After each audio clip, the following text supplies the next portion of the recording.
Muslimin, muslimat, rahimakumullah. Pak Kiai ditanya oleh salah seorang santri, kenapa ada orang Islam yang sholatnya rajin 5 waktunya, namun akhlaknya belum termasuk bagus.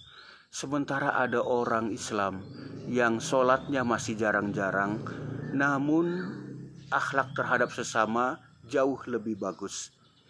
Pak Kiai menjawab, soal yang pertama, bahwa seseorang rajin sholat saja akhlaknya belum bagus, apalagi kalau ditambah tidak sholat, lebih tidak bagus lagi.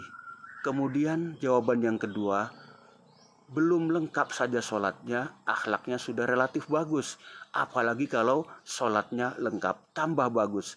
Jawaban Pak Kiai fokus pada perbaikan, baik yang bersifat hablum minallah maupun hablum minan nas.